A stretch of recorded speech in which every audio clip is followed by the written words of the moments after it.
Good evening if you're in East Africa. Good morning if you're in another part of the world. Or good afternoon. This is In Truth and in Spirit World of Worship Fellowship.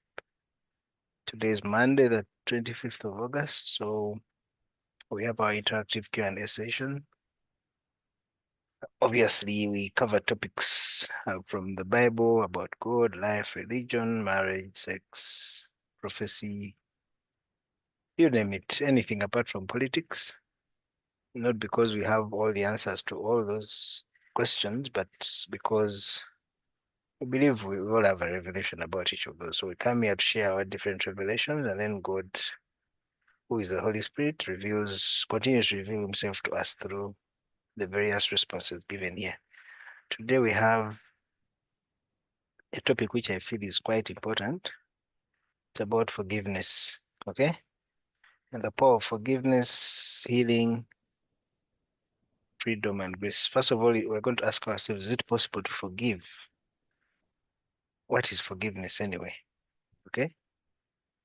Does forgiveness need somebody to apologize first? Because many of us would say, I can never forgive that guy, he has never apologized to me. Okay, so is forgiveness conditional on getting an apology?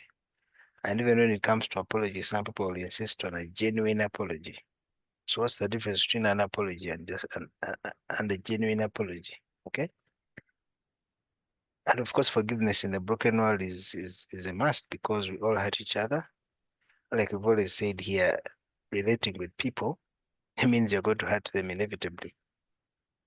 As long as two people choose to do life together, they will hurt each other. So, meaning to sustain any kind of relationship, at least a long term, forgiveness has got to be part of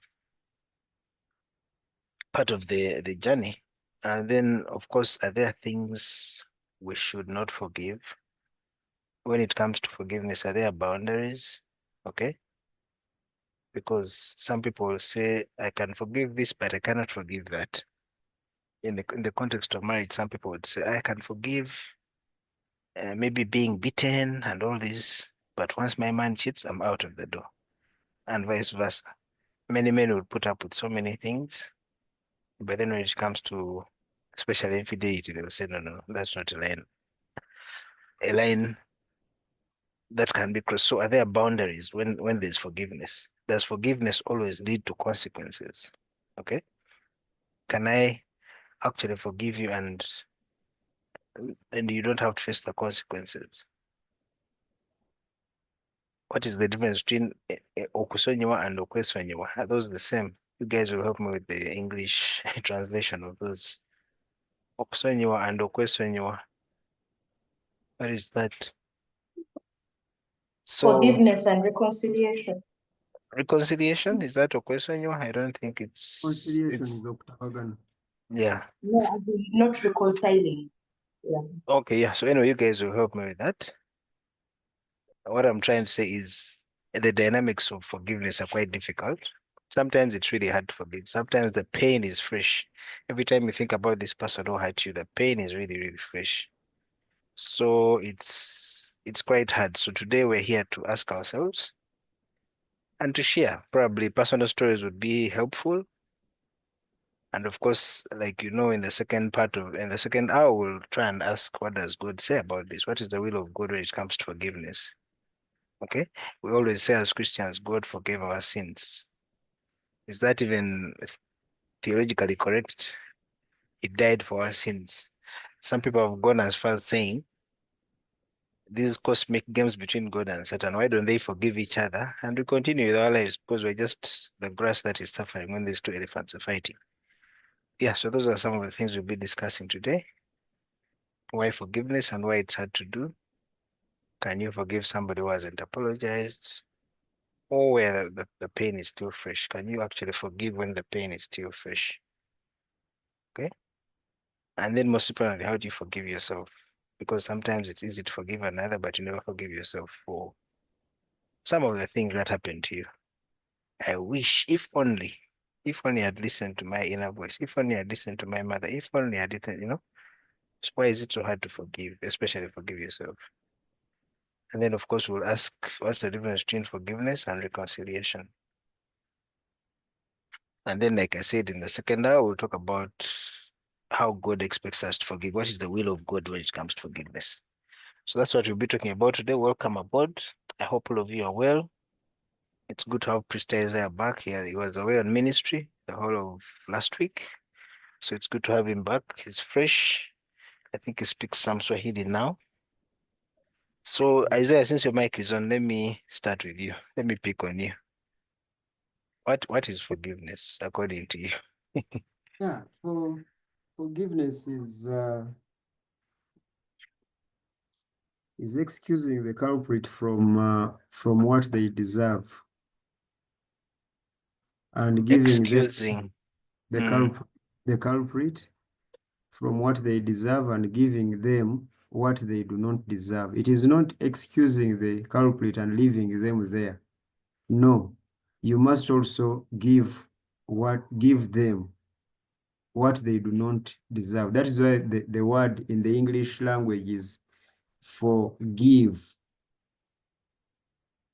So it's an exchange Ye- in a way. Yes, yes. In the long run, it is actually an exchange. You take on their burden and you release them from their guilt. You then give them a new perspective of not only life, but also of living. In other words, after you're forgiven, then there's also the other stage that actually Abby mentioned about when she was trying to translate the other thing. You go to the other stage of now reconciliation. But before we get to that, let's stick to the term and the definition. For me, forgiveness is when you excuse the culprit, and I'm using these words intentionally, because some of us forgive people who are not even guilty. We have misunderstood.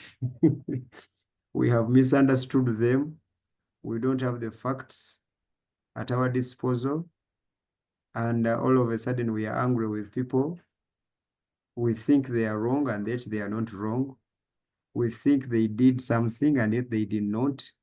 They are not the culprits. So forgiveness can only be exercised on one who is guilty factually. And I think I need to warn us, that is including myself, to not always run into conclusions.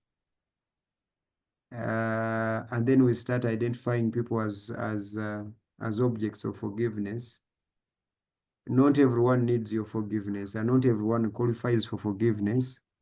Only a culprit, he who is guilty, or she who is guilty, is the one who deserves your forgiveness. And forgiveness, for that matter, is excusing the culprit from what they deserve and giving them what they do not deserve. So for me, that is how I would say forgiveness is. Okay, before I let you go, who determines the guilt in this case? Is it the person who's offended, or is there's got to be some kind of consensus that you wronged me in area ABC, therefore I'm forgiving you? Because when you say you're supposed to forgive people who have offended you or who are guilty, because I can do something to you which I don't think is a problem. So why do I mean, according to me, it's okay. Is this guilt relative? Who declares the verdict of guilty and not guilty? Well, it always, in most cases, not always, in most cases, it starts with the offended. And when the offended is offended, not the offender, when the offended, he or she must communicate the offense to the assumed offender. And once that offense is communicated to the assumed offender, and the offender also agrees with the offended, the so-called offended now, then there is an offense, there is the offended, there is the offender, and now the one who is offended can launch forgiveness. But just like the offense is initiated by the offended, when it comes to forgiveness, sometimes it is in order that the offender initiates also the process of forgiveness. For example, asking for forgiveness now that they have understood the offense and how much they offended the other person. So that is how. So who is that? What was background noise? Serubid. Maybe they needs to be forgiven. Yeah, He has sure. committed an offense. But there is no way he can be forgiven unless he understands the offense. So I hope you guys followed my response to that. It is always the offended who initiates the understanding and the appreciation of the offense. Okay? So that is why it is always right, if you're offended, not to keep quiet, because you are blocking forgiveness. So what if the culprit doesn't agree with the charge of Yeah, offense? yeah, sure. Let's not go into the anticipations before we do our role. No, because you say I'm offended, I come to Isaiah on this Yes. day.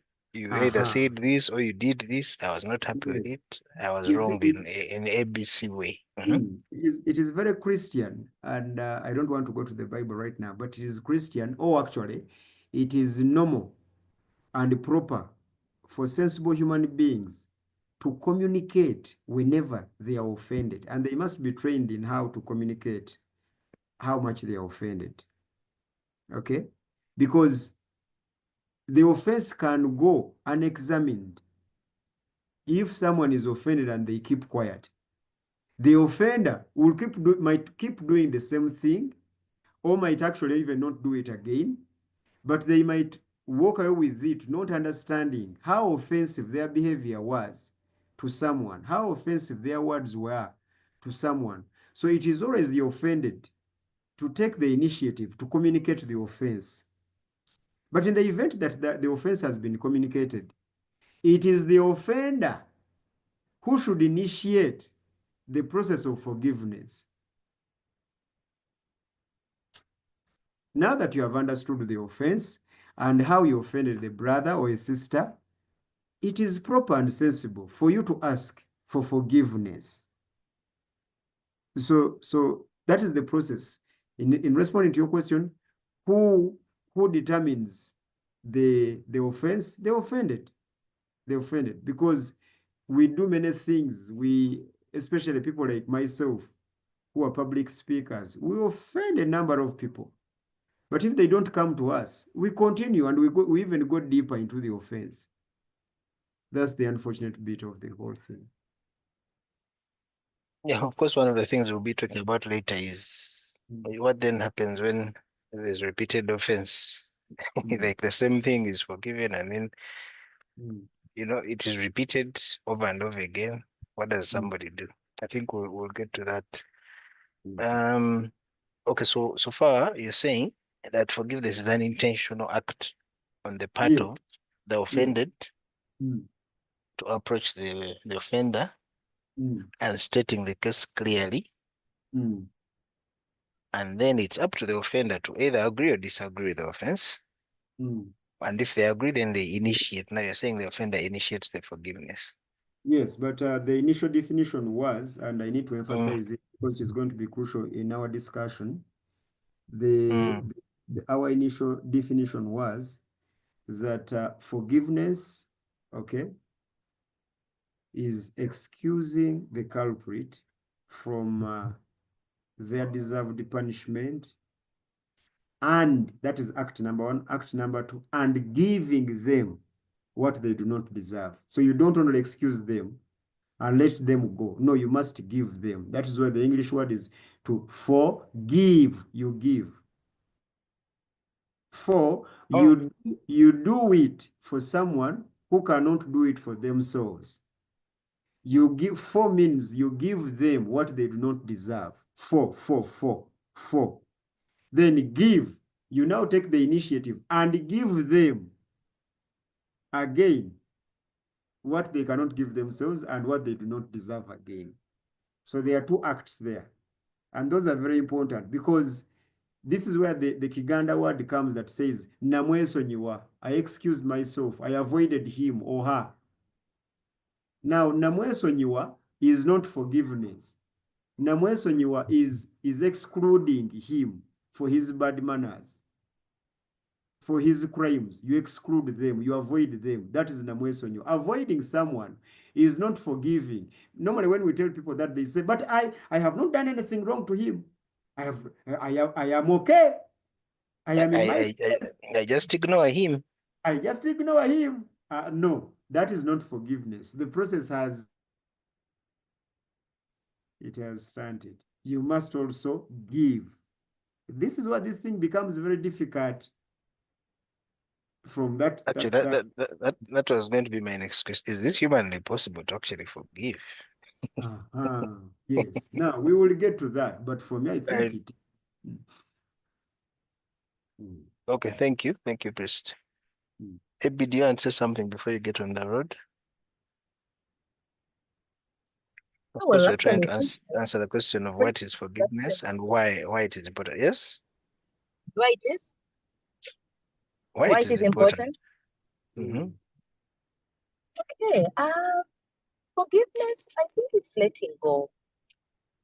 Letting go of the pain, of the anguish, of whatever, of whatever happened. Because forgiveness is not for them, it's for you. I don't know whether we are at par with that. Because when you look at according to our definition, it's for the 2 people, not for 1 person. Well, that if is why there is Isaiah correctly. There is a saying that goes, it's like drinking poison and expect the other person to actually, die. But that is not how forgiveness is. Okay? Forgiveness is for you. You as you let go of the pain, you let go of the anguish. Because either way, you may forgive the other person and you're still not as remorseful. Or they don't even consider it as an offense that they did something to you. But the only difference here is, yes, you're forgiven, but choosing to reconcile with someone, it's dependent on you. Biblically, it's in the Bible, of course, to forgive, but when it comes to reconciliation, it's a choice. And, they were going to have a saying, is it over amazi jegava or something like that. It is a certain saying of that nature. But I would choose to forgive.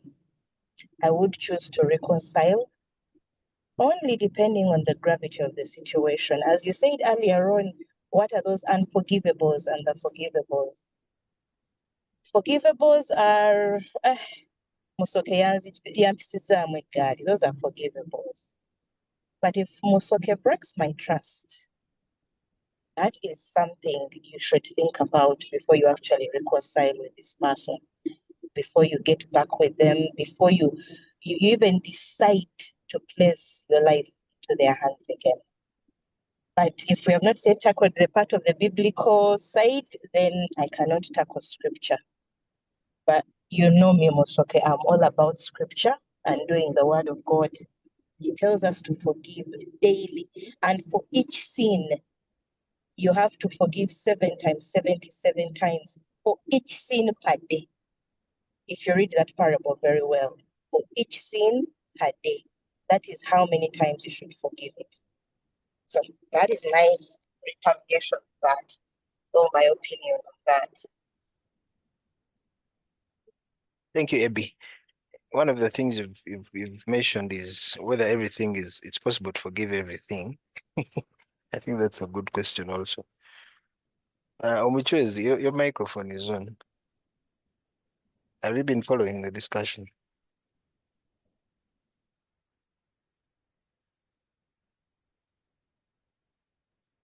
His microphone is actually not on. Meaning he's not listening to us. Okay. Dr. Mukwan, are you there? Or are you in the same meeting with Peter? In which case, we are not going to forgive you I'm for here, but I can't talk now. We are not going to forgive you for joining our meeting when you are not able to talk. You and Peter. Okay, which is not yet on. Isaiah, I'm back to you. Are there unforgivable things? Like we know the unforgivable sin in the Bible. Are there unforgivable things, humanly speaking? Or is everything forgivable? Well, before I come to that question, I wanted to amplify the point that Abby made and give it another angle, because it is common in our communities that forgiveness is for yourself, not for the other person. And I can understand where that cliche comes from. It comes from desperation, because people are not remorseful about what they do. So when they say that forgiveness is for yourself, not for the other person, that is what we call selfish forgiveness. Selfish forgiveness. Yeah, selfish forgiveness. It is a forgiveness that is concentrated on you, not on the other person. One-sided forgiveness. Yes, only you. It is yours. So do it for yourself and do it. And I think that's the best translation of okwesonyiwa omuntu, what the Baganda mean by that. Now, the positive term for that, it is called mindful forgiveness, but I think we'll get to that. But for now, I wanted to make sure that I communicate this point, which is important. That what I've realized is that in most cases, we try to protect ourselves from pain. And gentlemen and ladies, that is the wrong way to deal with pain. You don't have to protect yourself from pain. Nobody wants pain. No one wants pain, but you see, at a secondary level, you cannot protect yourself from pain. It is like telling someone who has lost a loved one that don't cry. What are you doing by then? Do you guys understand? So someone has lost someone, or his hand is fractured, and you're telling them, don't scream, be a man, or be a lady. You're a Christian, you can't cry like an unbeliever. I know a cult in this country which Yes. says people are not supposed to cry when they lose loved ones because it's for unbelievers. So you see, now that is equivalent to telling someone who has been hurt, okay, to help themselves out of the pain. No, I would like to tell you that whenever you're offended, you are justified even before God to be angry, to feel pain. It is okay. It is okay. It is really okay. What is not okay is how you feel pain. How you feel pain. How do you feel pain? How do you express your pain? How do you express your anger? There are some people who express their anger like Jesus Christ. They kick everything in their front. Okay? Okay? Yes, so having the zeal of the Lord. Jesus got angry and he was a young man. He got angry and kicked everyone outside the temple. There are those who react like that. Then there are those who go mute and they don't say anything. They are processing pain. It is okay. It is okay. And you should give yourself time before you even start on the process of forgiveness to first feel pain. Some of us. Yeah. Because I was going to actually ask, is it possible to forgive when you're still feeling pain?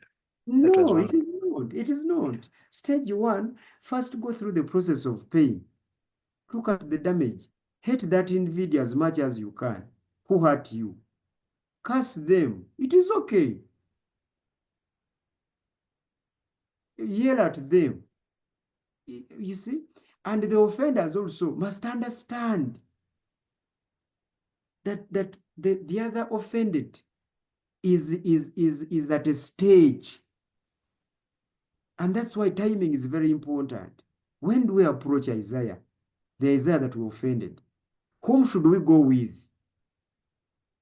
Should we go with the offender in the first meeting, or we first go with the committee? Because the brother is still going through pain. Give him time. Give him time to go through that. You've seen the wisdom of courts of law when you go to them and tell them that we want to divorce. They give you time to Yeah, sort they give you, yourselves. yes, they give you 6 months. You go think about it. After 6 months, come back, because they are assuming that anger is between you, pain is around there. So you need to process. You need to be processed through pain. So I think Christians should not run away from pain, because the book of 2 Peter says that every Christian should go through a crucible. And I think I'll run some series about the crucibles of life. But that kind of pain, that offense can be your crucible that is going actually to take through fire, and then you'll come out like pure gold. And what we mean by that, you have now assessed, analyzed the offense, the person who offended you. You have understood how it began. You have even identified yourself, your participation in the creation of that offense. Because you see, most of us do not even want to see ourselves as contributors to the offender to offend us. I don't know whether that English is understandable. Basically, we don't look at our contribution to the offense. Is that what you're saying? Yes, yes. Sometimes when you look at the offense, you are part of the builders of that offense. So, but if you don't give yourself time, there are a number of things you won't see. There are a number of things you won't understand. Why did Isaiah say whatever he said to me? Is it because of his temperament? Is it because he hated me? Is it because it is an agenda? Was he speaking on behalf of Jethro? Because let me try to understand this statement and then connect dots. What is the relationship between this and my past with Jethro and Isaiah's recent relationship with Jethro? But if you don't give yourself time, you won't analyze the offense. And it's very important for you to analyze the offense. Why? Because it is the very thing that you're going to forgive. So what are you going to forgive if you don't understand it? So I'm kindly asking you to give yourself the grace of pain and go through the pain. It is okay to take a break. Okay? You can even take a break out of a WhatsApp group if you've been offended, and go there and process. Don't just leave and isolate yourself never to come back. No, it should be intentional. You have just gone, set yourself aside for this experience because you are in pain. And others also should give you time. Most time when people take a break, people find them in their spaces. You are not helping. You are interrupting the process. Because sometimes that break can lead to a permanent break. So we try and check. Are you still okay? Exactly, but you must be cautious. You must be cautious not to interrupt the process. Timing is very important. Who goes into his space and when is also very important. You've seen when these children of yours, the modern parents, when she locks herself in the bedroom. We don't send there every family member, do we? No, Nope. we don't. We don't. We look for friends among family members to go by the door, and we first wait. We are dealing with a very delicate teenager. So timing is very important. You give people time to process their pain when they are offended, so that they can come back with at least a worldly view of the offense where we can start from. So for me, this whole thing of forgiveness is something that you do for yourself. I see it as people running away from pain, running away from responsibility, running away from the responsibility to deal with the culprits. In most cases, when people hurt us, we want to avoid them. But that's not the Christian way. Christians must not avoid sinners. We are sent into the world. People who offend you are the mission field. So I hope I have not even made you forget your question. No, it's okay. Now another one has popped up in my head. Now, what if we agree on the offense, but we don't agree on the magnitude of the offense? Okay. I agree I wronged you, but also now that kawan only akokoka iji kale nakusobe. And then me on the other hand, I'm feeling like, but that's a big thing. Yes. Now, So now most of us prefer in when we discuss forgiveness, what I have realized in most cases in all these conversations, people are always on the side of the offended. yeah, because they are crying. So and so came to When me we talk crying. about forgiveness, everyone runs into the corner. I'm going to learn how to forgive those offenders. Isn't it? Mm-hmm. A few of us, actually even none of us actually, run into the corner of the offenders. When we talk about forgiveness, some of us should run into the corner of offenders, and then we start asking ourselves, how should an offender behave?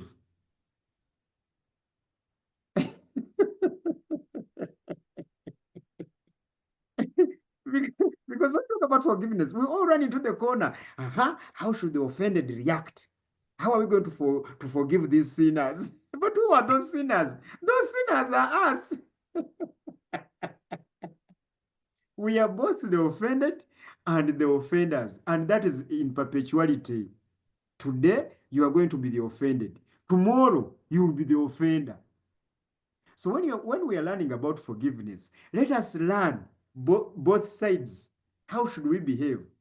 For example, you cannot be asking for forgiveness and at the same time saying, downplaying, but that was small. You also took it so personal. Only that thing now. That thing. Me, Peter did this to me and I didn't even cry. Now you, this small thing, you're crying. Now that is another offense. What you're doing as an offender, you have now again launched another one, a new one. We've been dealing with this one, you have launched another one. So, as we learn how to deal with people when we are offended, we must learn how to deal with those that we have offended. When you're asking for forgiveness, you have no moral authority, you have no right whatsoever to defend yourself. An offender should not defend themselves in any way. You are no offender, you are guilty. And because you are dealing with someone in pain, help them out of or through their pain. Some of the facts are not necessary during the pain stage. Yeah, but we told you, Isaiah, didn't we tell you? When you are going to that place, we told you not to go. Now what? Now, But as we know, Peter, now for you went there. Now, those facts, okay, are conditional, are dependent on who.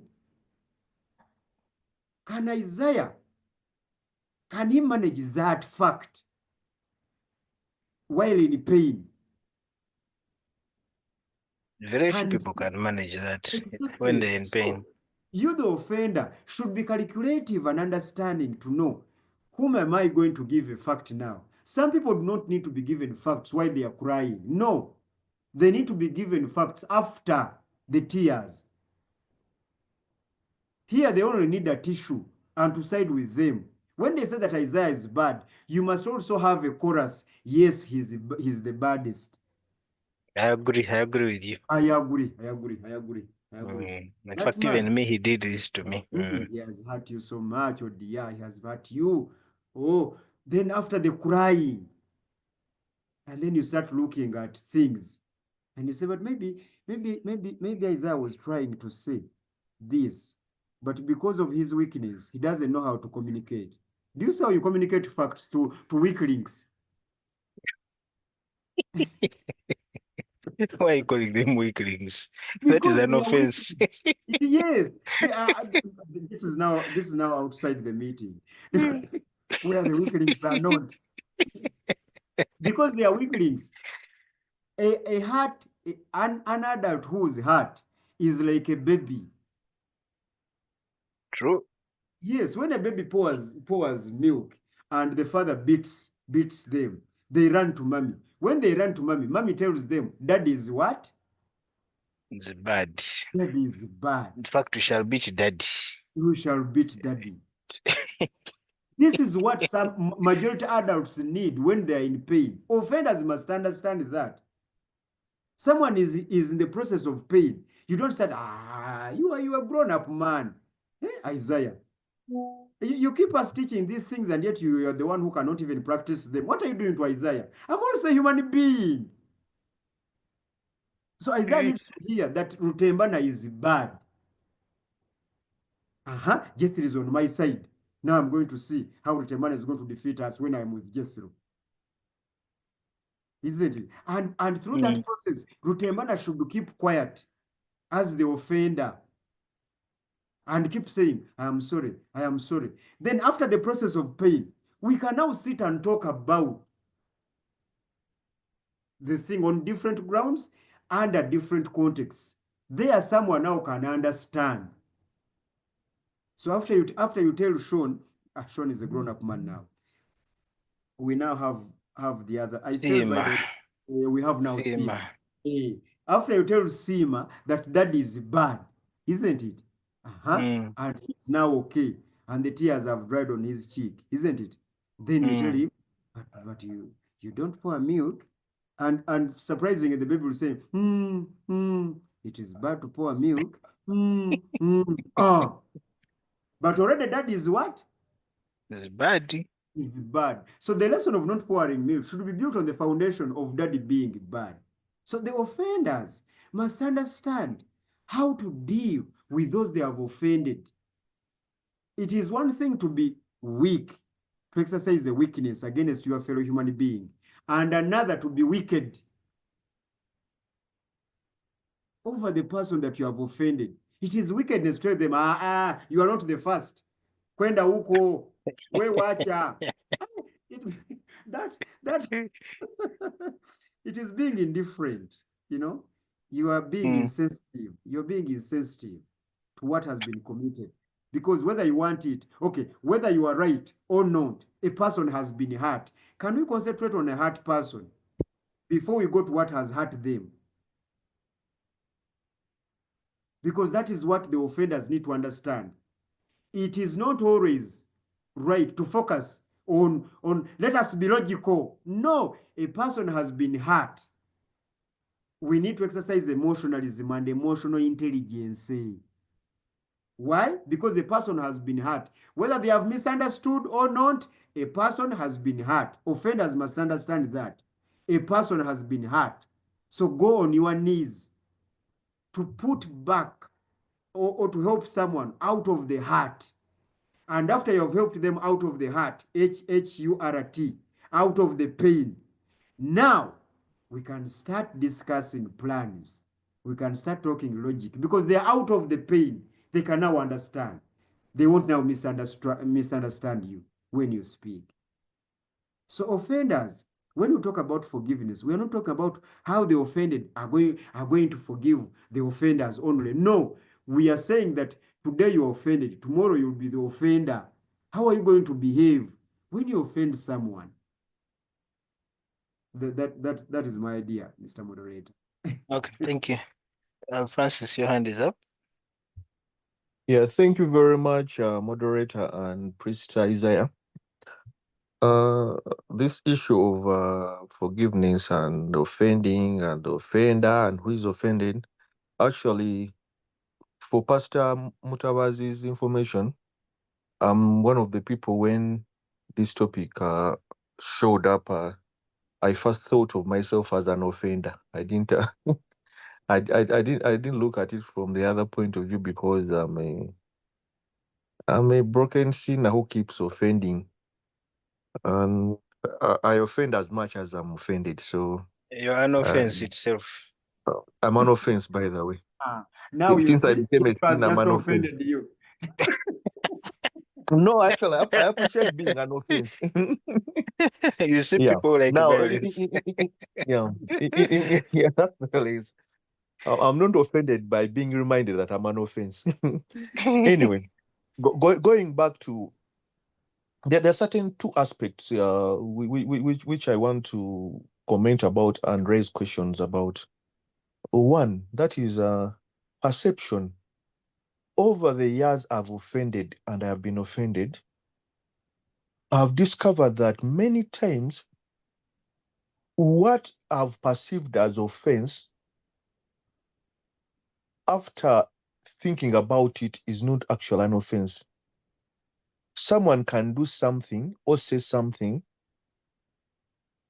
which is supposed to be the natural order of things, and I perceive it's supposed to be a natural reaction. Actually, someone may be doing something which is a reaction to what I have done or to what other people have done, and it's the right way to react.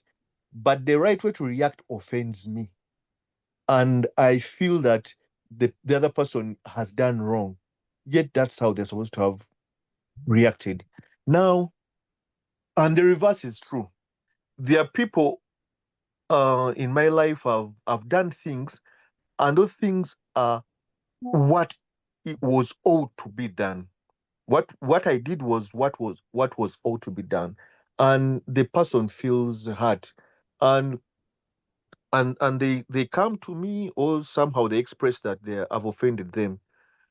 And one, now, even me, in those cases, I'm shocked that the person thinks I've actually, I'm usually taken by surprise that the person thinks I've offended them by doing the right thing, or what ought to be done. Ought to be done. I don't Can know. the right thing Actually, be offensive, yeah, the right Francis? thing can be offensive.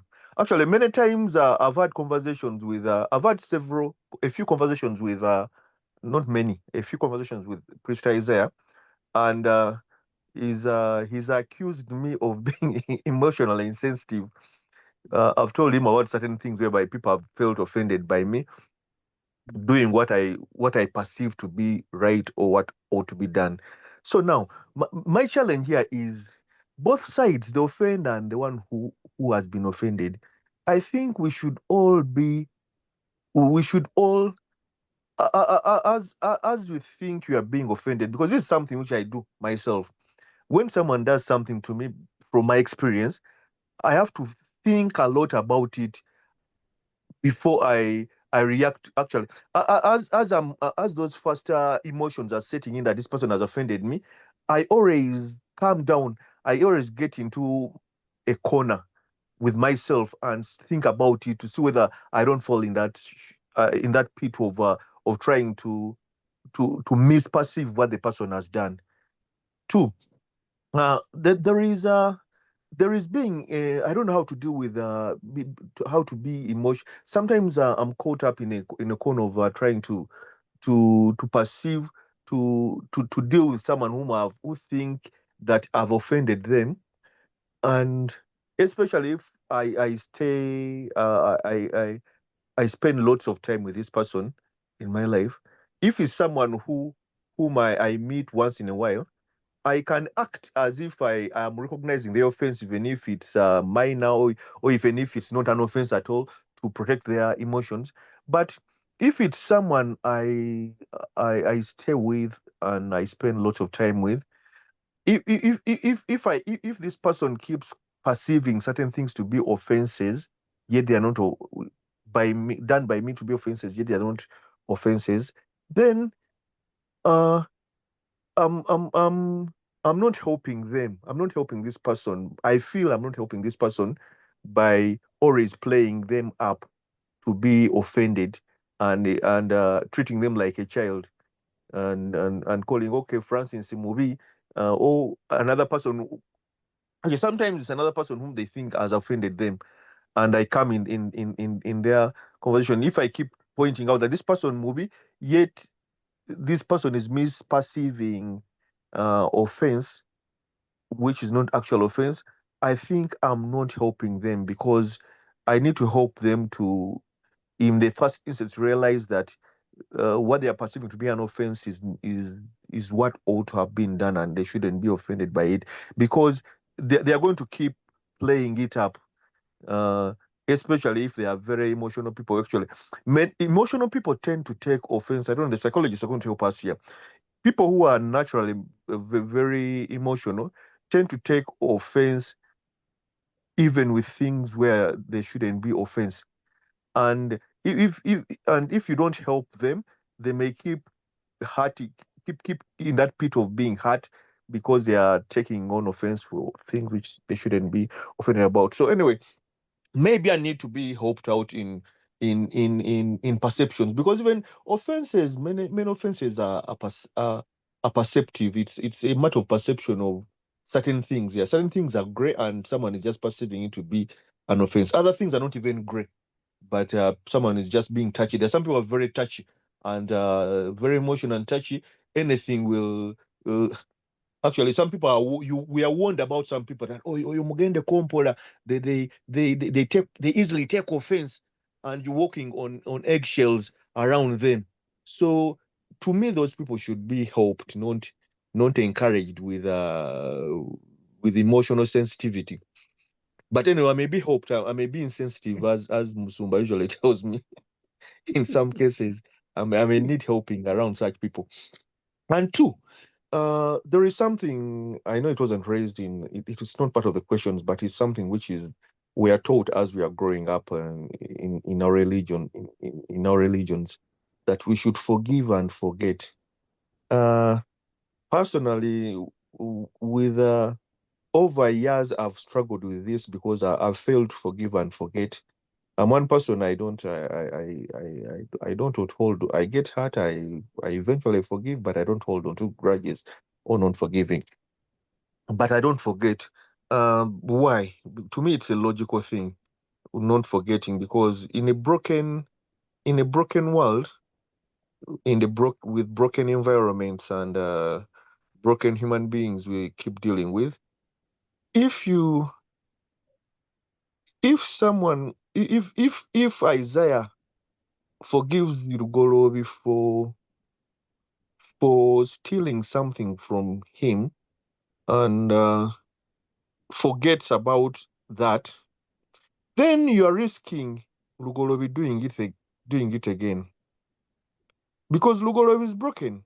Francis is broken. He doesn't. He needs.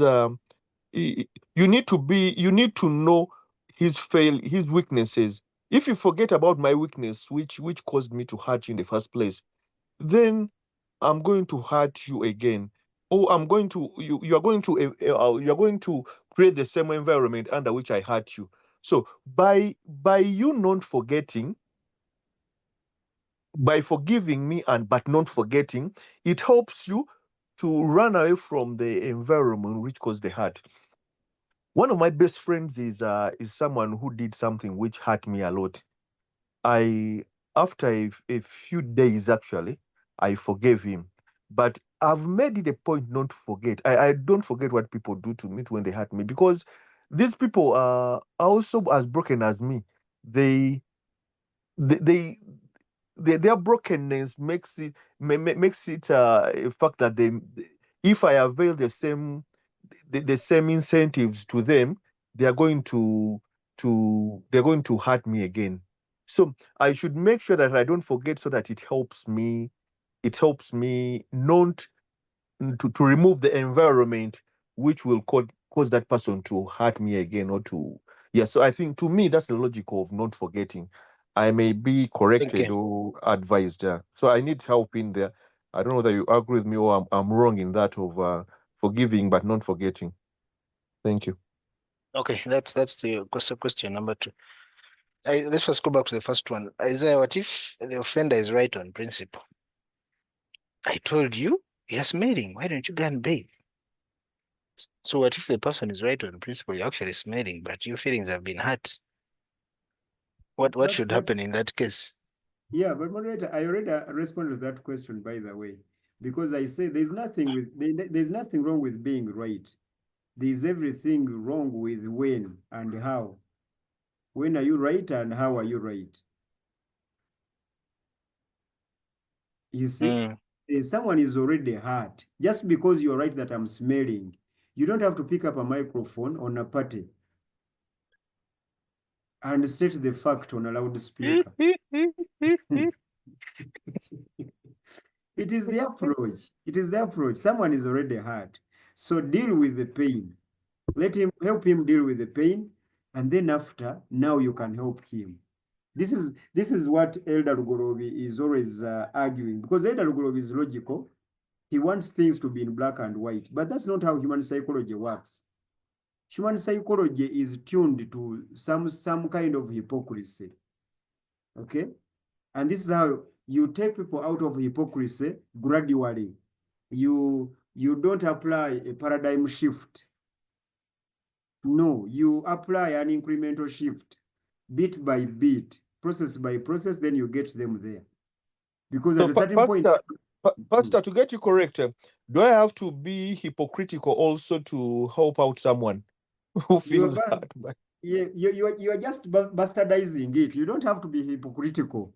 You have to be wise and mindful.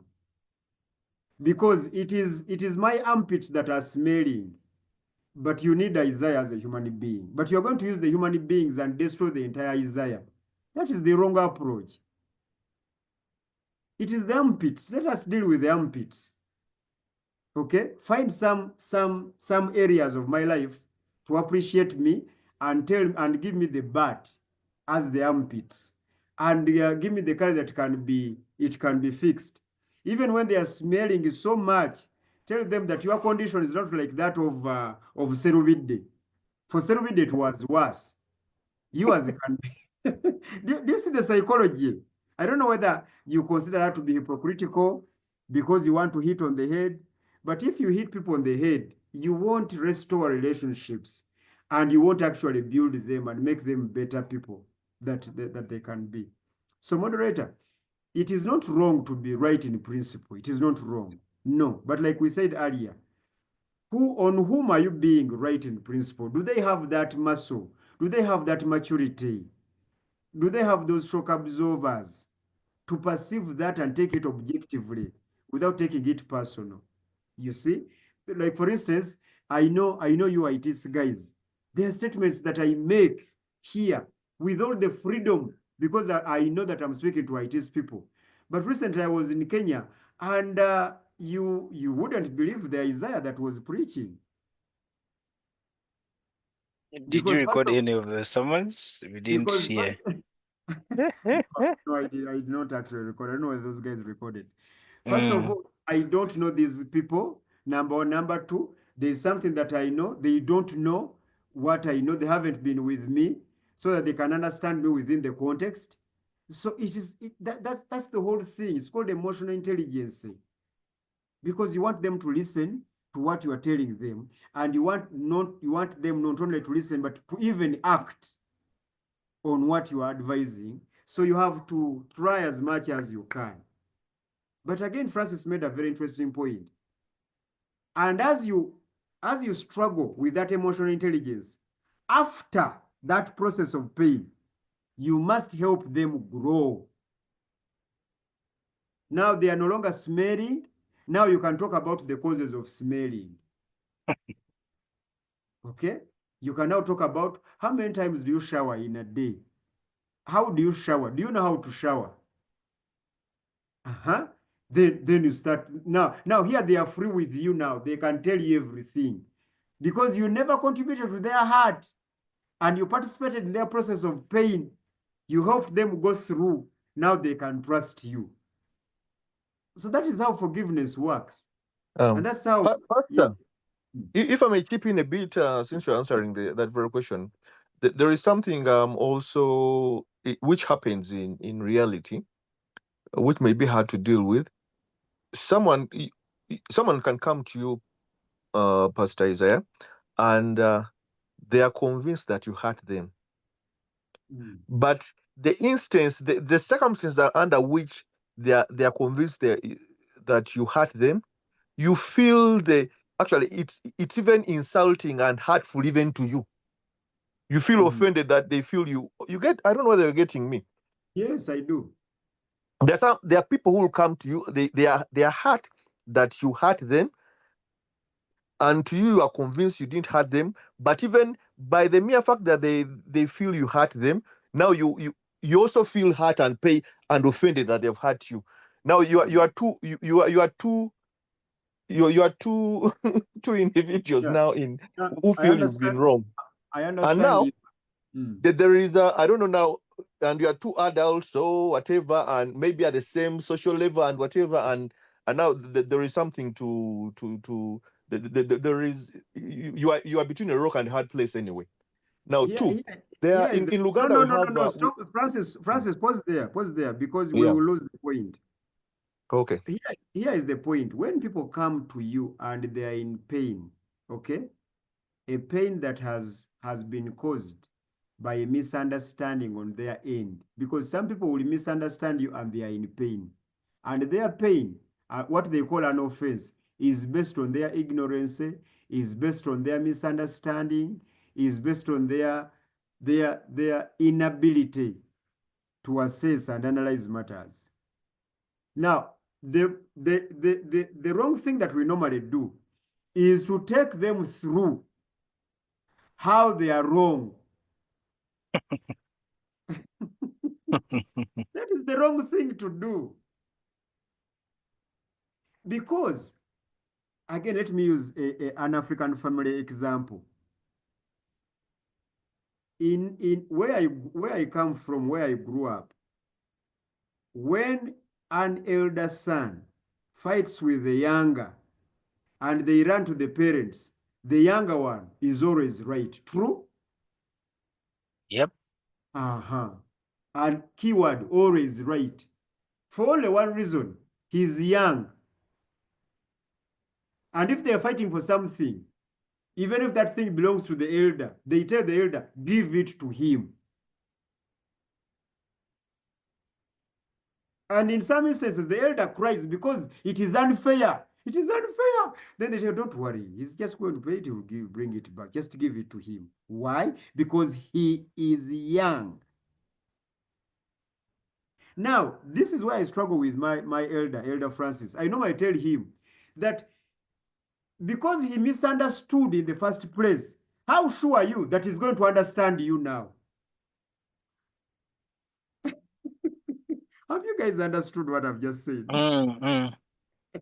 If someone is angry because they misunderstood, how sure are you that when they come to you and they're expressing their pain and their anger, how sure that they're going to understand it now? Already they are telling you that these are perpetual misunderstanders. What you have to deal with now is not the understanding. No, you deal with the heart. They are hurt. Tell them that you are sorry, not because you are wrong. No, but sorry is going to build for you a foundation and a platform to help them in their misunderstanding. But the way to start is saying that I'm sorry. You can even spend the whole day apologizing and explaining how wrong they were in the first place will be for the next days to come. It's called maturity. This is what makes you more intelligent than them. But they misunderstood you in the first place. How sure are you that they're going to understand you now? While in pain and in anger, they won't. It is now your time to take the blame that is not yours. That's what I told you, that forgiveness is about giving people what they do not deserve. You have given them the right to be right when they are wrong, so that you can help them the next day when this stage has been processed properly. So give them the grace and the mercy to be right in their wrongness, so that you can use that in the future now to nurture them. Pastor, I appreciate the actually now I've understood the grace bit. Actually, when you brought in the grace bit, yeah, from a point of grace, I am picking it. My only conundrum is you are going to in our lives you're going to come across people who are, however much you go through that process, they're going to stay on as perpetual misunderstanders, and It not is, only for months, it is but years. because it is because when you give them the grace, you stop at that. Don't stop at that. Come back the next Because day. I appreciate now. The challenge is with human beings is we are not God, and we sometimes it grows. We get wary of accommodating them for months, weeks, months, years, and what sometimes gets. I don't know why you've seen you especially in marital relationships. Some people get so down that they start when they are in such situations, they no longer explain or go through the process. You go through the process 5, 6, 10, 20 times that it gets it bears you down, and you can't handle it anymore. The best thing to do is to walk away from it. So now, how do you deal with someone where they are perpetual misunderstanders, and you try to apply the grace, but it's wearing down on you. You can't handle it anymore. Yeah. And I think, moderator, this is where we should peep in the Bible, just peeping there. No, we can actually go there because we're yeah. in our second hour now. Eh? Exactly, because God does not believe in insisting on those who have refused to change after they have been given the hospitality in their failure, and then given the nurturing, okay, post pain, they have given the nurturing, but they still insist. God does not want us to stay aside those people. He says us that you can now leave, because he said that if you have a problem with a brother, you go to them, talk to them. If you misunderstand each other, take another brother, talk to them about the same issue, and see whether he appreciates the other worldview. If he fails, take another one. Now you are 3. Take another one. If he fails, leave him alone.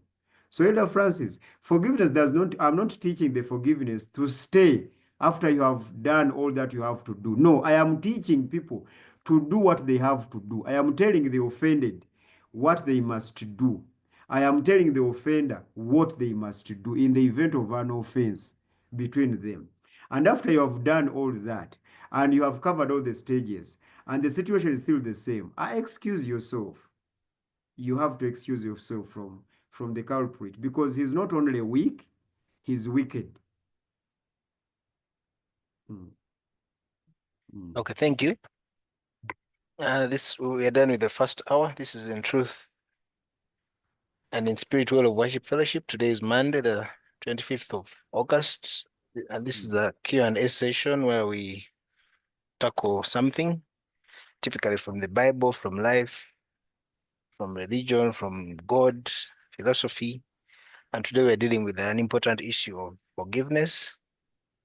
Like we all know, we're all fallen, we're all broken beings, and therefore, as we do life together, we offend each other, we forgive each other, we reconcile. Sometimes we don't. Actually, many times we don't. Many times we walk away, and so on and so forth. So, in this part, I think I want us to tackle Francis's second question, if you remember it from the previous submission, about forgiveness, forgive and forget. And then also the number of times you can really forgive, humanly speaking, especially for repeated offenses. Can we just talk about that briefly before we go into the will of God? Or if you like, you can also bring it in. Yes, and also Mr. Musoke. there's another Yes. Mr. Musoke, I'd asked the second question about forgiving and forgetting. Yes, that's what we're going to. Forgive and forget, and also how many times should you realistically forgive, especially the same person and the same offense. There's also another question by my daughter Sandra. I thought we had actually answered it. Okay. The first part of the discussion, I think we answered it. Okay. But maybe we can briefly go there because we also talk about reconciliation later. Yeah, so just start with that. Forgive and forget. Mm. And no, unless if by forget they mean another thing. But if they mean forget and not remembering, there is nothing like that. There is nothing like that. For example, we are human beings. We are not God. Okay, we are human beings. We cannot forget what people have done to us. No, that we remember. But how do we remember? We remember what they did and the reasons they did that. That is what we remember. Well, especially the reasons why they did whatever they did. And whenever we remember why they did whatever they did, so they are no longer guilty before us because we forgave them. So I guess forgive and forget came from the Christian circle. But to make you understand what they intended, it was not that you're going to erase it from your memory. No, that is not true. But what you're going to erase from your memory is the idea that initially you thought it was them, but now you know that it was sin. You have forgiven your brother, but you have not forgotten what the devil can do. And because you've not forgotten what the devil can do, you do understand that the devil who used him last time can ably use him. Can use him again. So that is what you are not forgetting.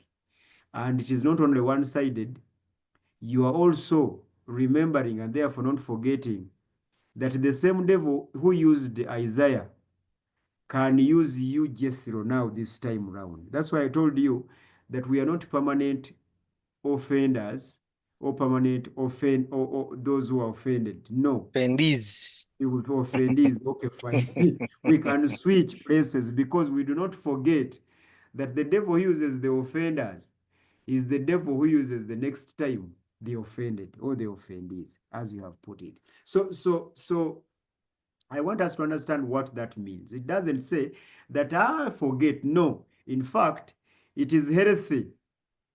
It is healthy when you have another problem to tell the brother that last time you did this. That does not mean that I did not forgive you. No. I am telling you that you are not careful with the devil. I am not telling you that I did not forgive you. Now you see, you have even brought it back. That means you never forgave me. That is the immature way of looking at things. No. I am reminding you that the same powers that used you last time are the very same powers that are using you right now. So there is nothing like forgive and don't remember the offense. No, there's nothing like that. There's nothing like that. That is why when one of the boys at home has issues with sleeping with the girls at home, because we remember what he has done before. He has his own special room and he's not allowed to go to the rooms of the girls because we remember, but we forgave him. We have forgiven him that much that we now give him his independent room. That is forgiving and forgetting. Forgetting. Yes. Okay, and then the one of forgiving, AB told us in Matthew, is it what? Forgive 70 times, 7 times. How many times can you realistically forgive, especially the same offense? Yeah, those Humanly times, speaking. those times that Abby told you and Jesus, because Abby and Jesus actually are the ones who tell us to forgive 7 times 70 times a particular sin. What Abby and Jesus mean is this, that you have either forgiven this sin or not.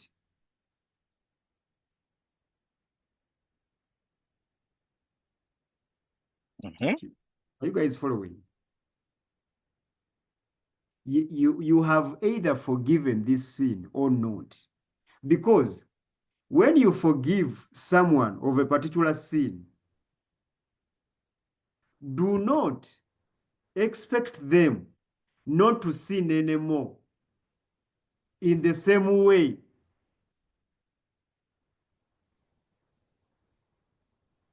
When you forgive someone for a particular sin, you have forgiven that very sin the next time it is committed. Not only this time, but even the next time.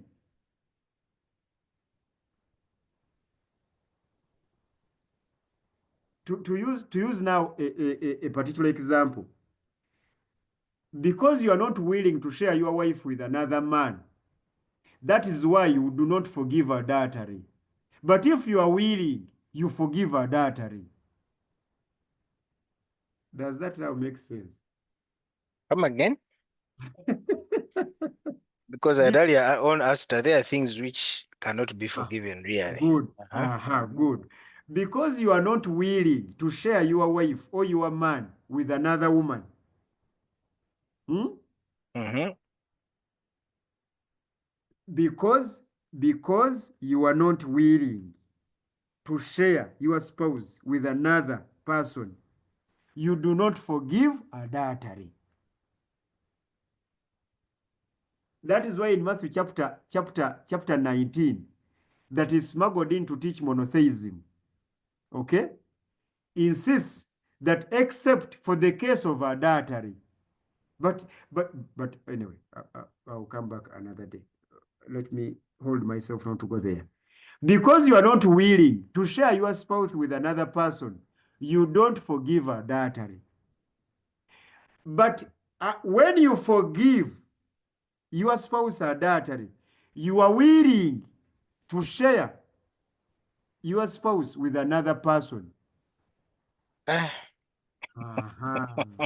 That is when you forgive. Because what you are forgiven, they can do it again. You don't forgive them, but if you do it again, we are done. It is 7 times 70. Same sin in a day or in a time. And what we mean in a day, when the Jews say in a day, when you are living,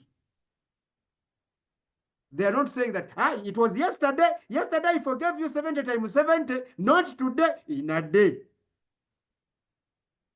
So what do they mean? While you are still alive.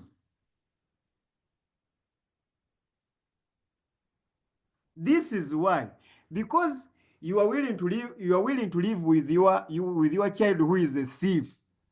You don't take him to prison. You don't burn his fingers or cut off his hand. You start now hiding your money every day. And your thief has to hunt the money where you hid the money. And when the thief gets the money and steals, you forgive. You learn better ways on how to hide the money. But when your thief steals, you forgive. Because the moment you forgave him the first time, you are saying that you are going to continuously forgive him the same thing as you're helping him out. That is 7 times 70 in a day. And I think, moderator, now that is where I switch into your question. Are they unforgivable? I don't know, maybe yes, unforgivable sins. No, let's go there. Are there unforgivable sin or not? Now, for human beings, okay? Now, this one is going to be a little bit complicated. For human beings, they are only unforgivable sins if you are not guilty of those unforgivable sins. If you're not guilty of the same. If you're not the one guilty. So whenever we are at the end of not being the culprits, they are unforgivable sins. But have you ever imagined yourself when you are the one who is now unforgivable?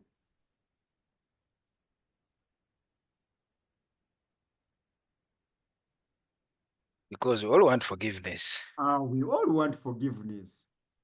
So when you hear people say, this is unforgivable, it is because you are not the one.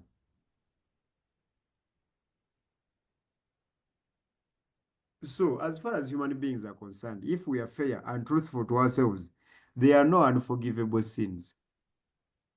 No, we just make decisions based on the spirit of the crime. For example, let me now demonstrate. Not loving someone does not qualify for forgiveness. Hmm? If someone does not love you, they are not committing a sin and a crime. But me, I love them. And what you're doing is right, continue, but they don't love you.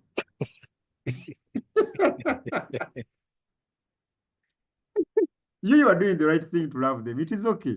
But also them, it is all right not to love you. They don't love you. In fact, if someone doesn't love you, it is something out of their hands. It's not that they hate you. They don't love you. Can someone please understand that? So you cannot tell someone who does not love you that, you know what? I know you don't love me, but I have forgiven you. We shall stay together anyway. So some people are sleeping with those they love while they are married with you. You they don't love.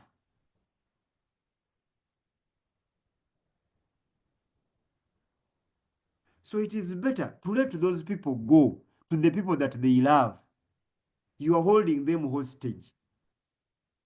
Forgive them and forgive yourself also. Release yourself from perpetual pain. And let people go where they are more productive, more happy than here. They are not committing a crime not to love you. No, it's not a crime. So you don't have to say, I've forgiven you. I know it is the devil using you not to love me. No, there is no devil there. They just don't love you. After I've done all these things for you, I After, bought you a car, I have taken you back to school, I have built you a yes, house. How can you you're a say you good don't love? person. You're a good person. You're a good person, and good people do good things to others, not to buy their love, right? Were you buying my love? You're saying that because now you have finished university. When you are still taking my school fees, you are not asking such stupid questions. Okay. Now that is pain speaking. That is now pain speaking when reality hits you. But the point here is when people don't love you, it is not something to forgive them for. No.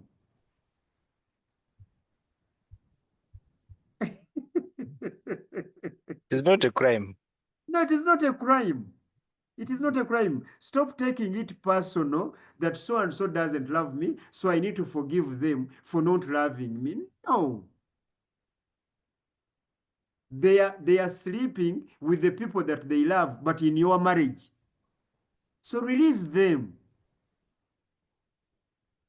But if you are willing to share, and they're also willing to share, continue forgiving them whenever they sleep with those that they love.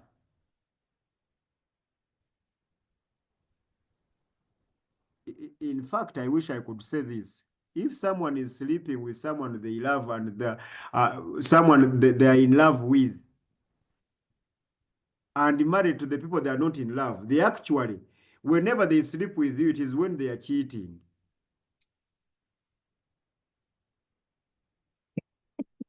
So there are many married people who actually cheat whenever they sleep with their spouse, and they are not cheating when they sleep with those whom they are not married to, because it is them that they love. Now you can flaunt your certificate, but you know the human heart and the human being has nothing to do with that document. So the earlier you nullify that document and release people, the better for you and for them. But Anyway, allow me to digress a little. Yes. Last week, the Constitutional Court ruled on divorce. I don't know that you guys follow the story, I but a wasn't. group, you're not here, a group of, I'll call them activists, they went to court, Hmm. and their argument was, if someone comes to court and they want divorce, can you not ask for the reasons, manya prove it, manya adultery, can you just grant it? Because it is a contract, it should be handled like other contracts. Yes. Consent. I consented to enter this contract. We should consent to leave the contract. Why are you forcing us to produce evidence and I don't know to stay apart? Uh-huh. And unfortunately, the court disagreed with them, but that Yes. was their argument. Yes. But the reason the court disagreed with them, it is because that contract that you sign of marriage, isn't it? Mm, If it is monotheistic, that is the condition, and that's why the court wants now evidence. Has the condition of monotheism been violated? Answer, no. Has the condition of functional sex been violated? Answer, no or yes, whatever the answer that you give. Has the condition of sleeping with someone outside the contract been violated? Answer, yes or no, because that's what the contract states. You consent to those three ideas. I think there are 3 or 4. mm. That's why the court was asking you that. So this is why we who are So it is getting the married, nature of the contract. it is the nature of the contract. This is why I am advising we who are getting married today, we should draft our own contract in our own context. Is anyone following? Mm. Yes. Before you marry someone's daughter, you should tell her that it is not going to be a monotheistic marriage. I will marry another person in the future. Is that okay? Then someone signs. Property. Far away from me, far away from me. Fire, fire, Amen. fire. Amen. Then another one signs the prenup. Property. How property will be shared. Before you get married, set your conditions. And then let everyone sign that contract. So that when we go to court, we are considering these. But this national thing of monotheism, this is a Christian marriage. It is one man, one wife. This is civil marriage. I don't know whether civil marriage is civil marriage monotheistic. Is it polygamy? Actually, they want to open it up to potential polygamy. I think it's still in parliament. For now, Yes, it is monogamous. Mm. for me, if I was the government, I would say that it is those who are going to get married to draft their contract. You Anyway, understand? yeah, I Yes. understand. Yes, it is the 2 individuals who are going to get married should draft their contract. Because we already have the national laws. You shall not steal, you shall not kill, you shall not abuse, isn't it? Mm. But marriage is a different one. Those who are going to get married must come up with their contract with a lawyer. They draft that contract, and that is the contract that they say their vows upon. And it's the one they take to court for nullification. It is the one they should take to court for nullification. And let us go back to our forgiveness. So That was a digression. gentlemen and ladies, what I was telling you is that you have to understand that when you say, are there things that cannot be forgiven? And you are quick to say, yes. You are saying that because you are not on the other end. But when you're on the other end, you want to be forgiven. It is the story of the adulterous woman in John chapter 8. Now that we're in the Bible, isn't it, moderator? Yes, we are. According to the men, the adulterous woman must be stoned to death because she has been caught in what? In adultery. She has committed an unforgivable sin.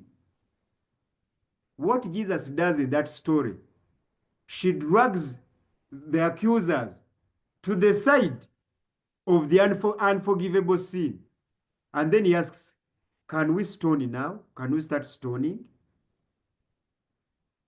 What did they do? But Jesus, be serious.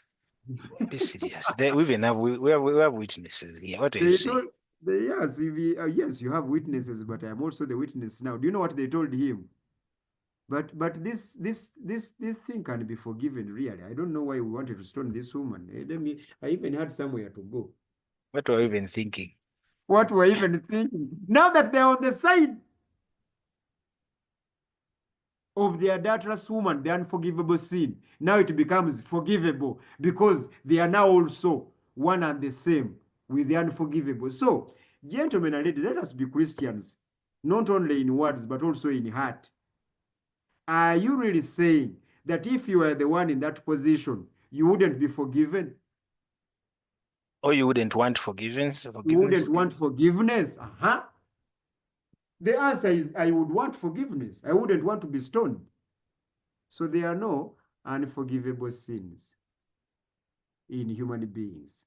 Even in the Bible, as I wind up, do you know what the unforgivable sin is? Against sinning against the Holy Spirit or But does anyone know rejecting what good? does anyone know what sinning against the Holy Spirit means? Sinning against the Holy Spirit is not believing. The choice not to believe. It is a choice not to believe the gospel. And that choice must be made by someone who is okay in his head, someone who is sane, someone who has understood everything that he has been told. And he says, I have understood clearly and I have refused. Such a sinner cannot be forgiven because they have refused. That's why John chapter 16, I think from verse 8, we are convicted by the Spirit for righteousness, for sin, and for belief. You can read John chapter 16, verse 8, I guess. Guess I got it right. Okay. So that is the unforgivable sin. You have chosen. Now, in case you want to understand why I brought that up, that's why earlier on I was telling you that it is not a crime for someone not to love you. It's not something to forgive them for. No, they have not chosen you. So not choosing you is not unforgivable sin. It is not a sin. They haven't chosen you. They have taken another side. So that is it, moderator. Thank you. Petson has been typing revenge in the chat. Petson, can you talk? Can you Maybe. come and expound on what you've been saying? Anyway, I'm just opening up the floor to the others. It's mainly been a dialogue. So, Dr. Mukwana, can you speak now or you're still engaged? I think they're in the meeting. Rutembana can't talk. Okay, they're in a meeting. Maybe you could handle Rutembana here. The And revenge man. Yes, and we talk about revenge. Doctor wanted to give us an apology. Yes, you're right. My apologies. I've had visitors here. They are not Sorry, leaving me. Yeah, I realized Dr. Mukwana, you're not forgiven. We have not forgiven you. Normally, Dr. Mukwana and Rutembana are not people you invite to speak when they can. This is their meeting, it is their fellowship, so you don't tell them what to do. Yes, surely we fight for the opportunity to speak here. Now, so okay, fine, that is all right. Now, Okay, I want you. Rutembana to tell us. Okay, he can't now. But people who think like Rutembana of revenge, I want, it is an eye for an eye. An eye for an eye, isn't it? What that theory says is that we don't need eyes. Okay? When I have a problem with you, instead of resolving it so that we can retain our eyes, we all become blind. Yeah, because you removed my eye. Now what do you want me to do? Do you know why I removed your eye? No, I don't know. Because I was blinded to the fact that I need your eye on your head. Now what you're going to do, you are also going to be blinded and remove my eye. And the community is going to be filled with blind people, people without eyes. And that community is destroyed. So revenge is self-destruction. Revenge does not solve anything. Because someone has inflicted pain on you. Instead of resolving pain and you let pain end on you, you share the pain. Now the entire village is in pain. And no one can help those who are in pain, because even those who could help are in pain. So the entire village is bleeding. Is that a solution? To what? Because even your ego has not been served. You are bleeding also. So people who do not believe in forgiveness have their logic fallacious in one way or another. It is a fallacy. Revenge is a fallacy. It is a fallacy to say that if someone kills my child, I must also go and kill their children. And then they come back and kill the remaining children. And you go back and kill the remaining children. Then they come and kill the wives. And you go and kill their wives. They come and kill the sons. And you go and kill their sons. Now they come for you. You also attack. You all die. So you die like idiots. And the entire village perishes. If you watch Chinese movies, they normally start with a storyline like that. Your grandfather did this to us. Your grand whatever. So revenge is stupid. It is stupid. And I'm using that Well, word from its dictionary use. Revenge is stupid. you're not being abusive. No. I guess it is useful for those who are still in pain. It is a solution. How? Yeah, It is because when I'm in pain, I also want to inflict pain. Yeah, but after no. When you are healed, in pain, you want to solve pain. True or false? yeah, so some of that solution can be inflicting pain on others. Now, when you inflict pain, it does not end. Revenge is a cycle that must end. It must move until to the start point. So when you inflict pain, they have to inflict pain back because it is revenge. No one has monopoly on revenge.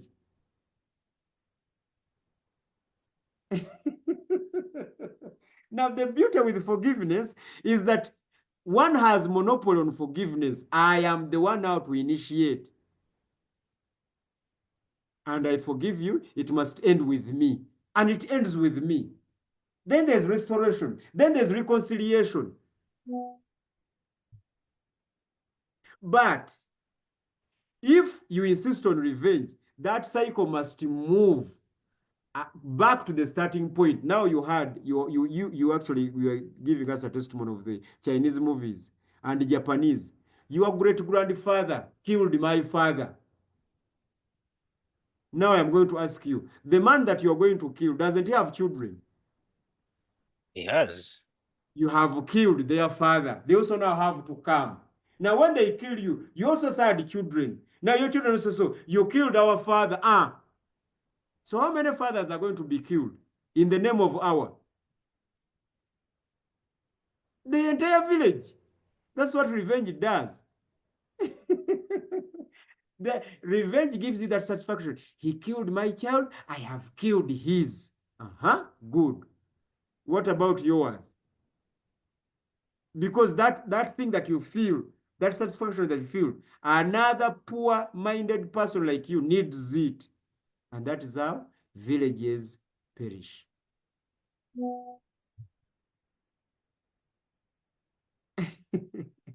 Yep. Okay. Unfortunately, Rujambana dropped off, but I hope you listen to the recording. Yes, it doesn't work. It really doesn't Mm. work. It is, Yeah. it is stupidity.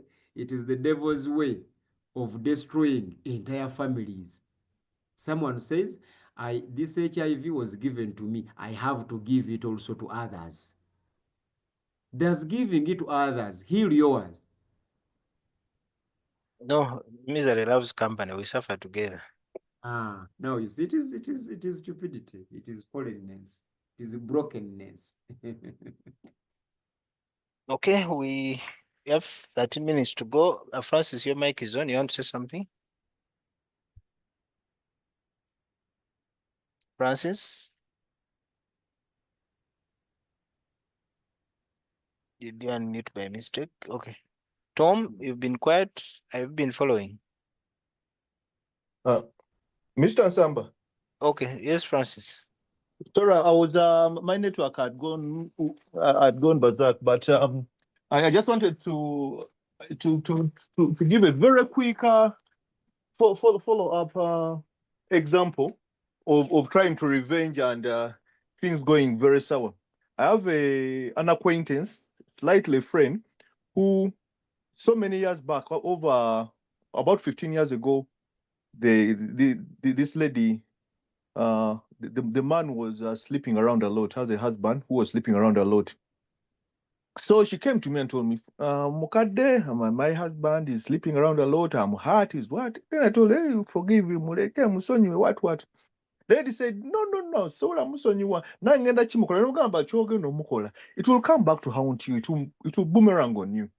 The thing what pastor has been saying. So this lady went ahead, slept with the husband's driver. She got pregnant and had a child with the husband's driver.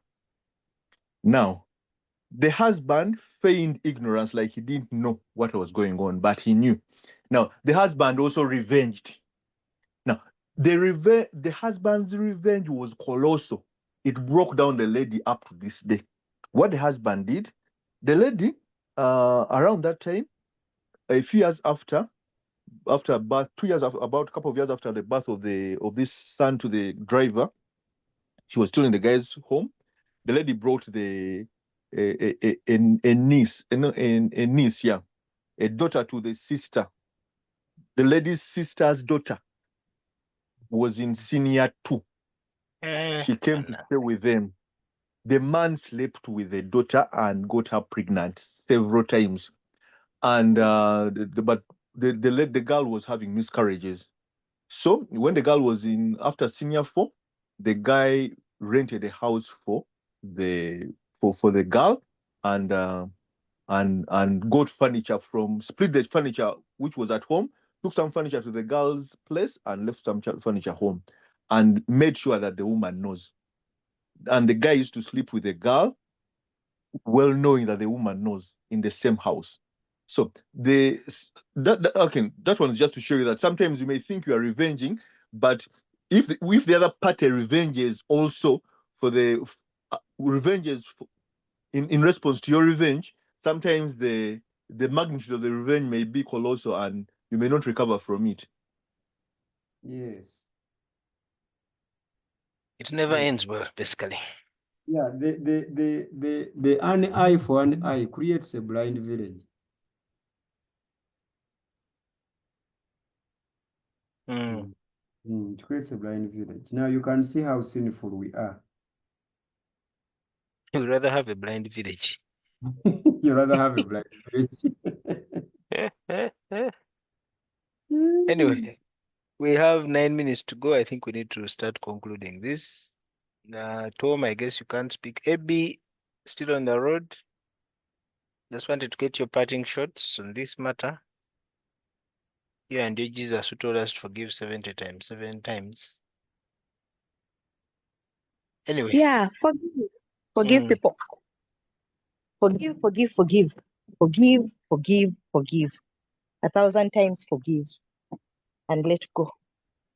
Yes. Release it so much. All right, good night. All right, thank you.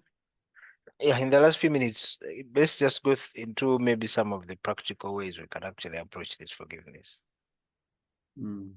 probably leading to reconciliation as well. In the beginning, you said you need to approach the person Mm, and read the charge sheet like they do in court. You did A, B, C, D. mm, Maybe sometimes you may need to go with somebody, a mm, third party, mm, and say, on this day you offended brother X in this matter or in this way. mm. And then give the person a chance to respond. Is that correct? Yes, and then the person who is being accused must also not go defensive because the offended is already in pain. So let us first deal with the pain. Saying sorry is very important. Say sorry. You don't have to be wrong to say sorry. And I think we need to teach people that.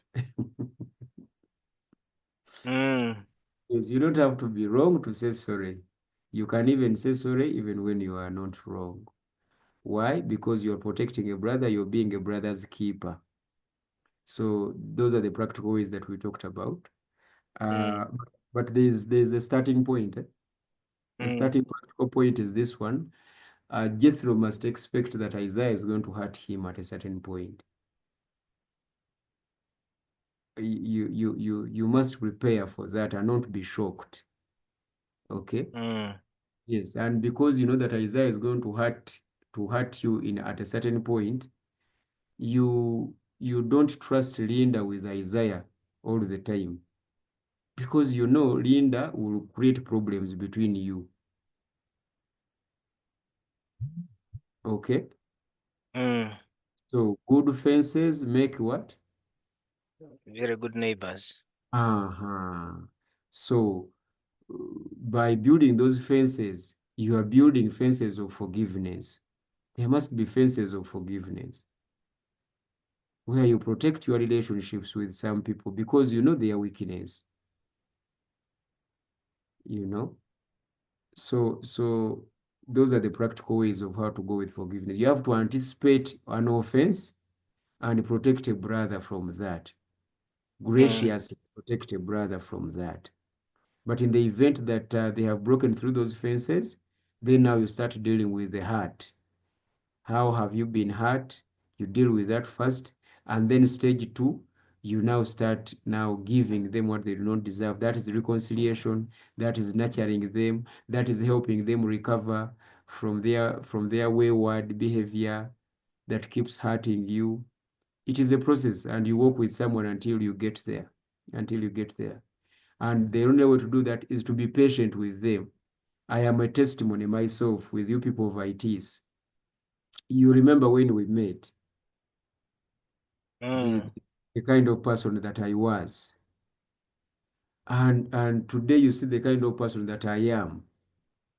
All that has happened because you guys were patient with me. There are those who were not patient with me and they left me. So give people benefit of doubt.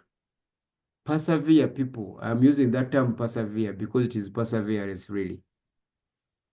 Persevere mm, people because you see some good in them. Just because they have made an offense, they are not equally the offense itself. They can be better people tomorrow. So persevere. Not only be impatient with people, but persevere people. And gradually work them back to what is right. Work them into better people.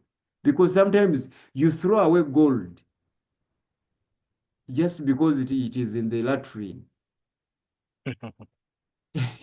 So persevere the smell and work people up. Give them the grace. Give them the grace. But how much? The much that you need yourself. mm, The much that you need. There is nothing unforgivable. Only or unless if you don't love that person. If divine, I can tell you people, if divine, I keep talking about my first son. I love him so much. But if that boy was not my biological son, I would have thrown him away already. The boy is so stubborn, very stubborn. I'm sure I would also have thrown you out as a father if he was not stuck with you Exactly. from his point of By view. the way, exactly. Because now, unfortunately, our time is up, but I wanted to give you a small testimony. We have 4 So minutes. Go on. recently when I was leaving and I was going to Kenya, I normally pick him. And he's a big boy, but I pick him because of who he is. If I tell him to come by himself, he has a lot of places to pass by. Mm. So I pick him for only that reason. Now, so I told him that this time I am not going to be around. I had to go to school to talk to him and tell him I'm not going to be around. What is going to happen? Your mother is going to pick you.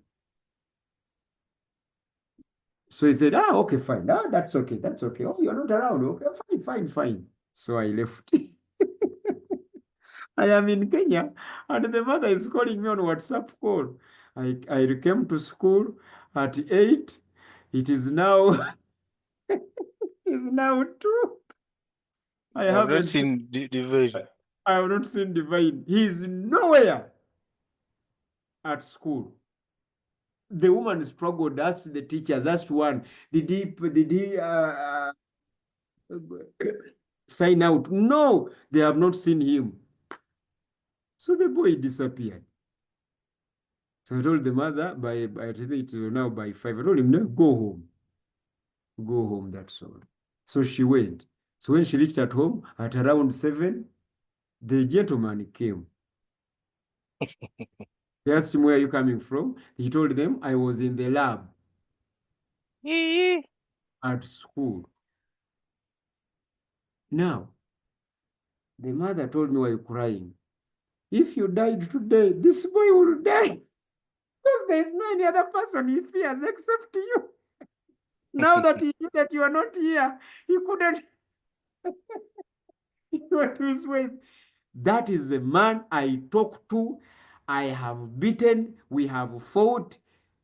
But nothing is changing. I am persevering, Divine. Because I love him.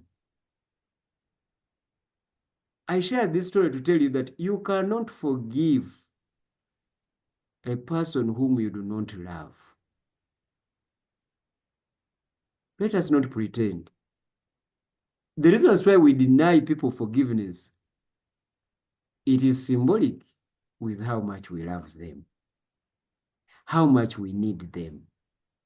Until you love people, you won't forgive them. Because you can forgive as much as you love. And this is why Jesus reminded us in John 13, love one another. Because he knew that is where love begins from. Jesus forgives us 7 times, 70 times. Every time you go back to him, he forgives you because we are his. So we have failed to forgive because we don't love them. And we have offended others intentionally because of how much we love them. So it is a love state, it is a love situation, it is a love condition. Your attitude towards people will determine your forgiveness to them. Thank you, moderator. Thank you. I can't add anything to that. Thank you very much for joining. It's been quite an interesting one about forgiveness. Maybe we'll get another time and go a bit deeper into the reconciliation business. But yeah, I think it's been wonderful. Thank you for joining in. Tembana, you missed the answer to your question. I hope you can listen to the audios. But you tried to respond to the revenge thing and said, an eye for an eye creates a blind village.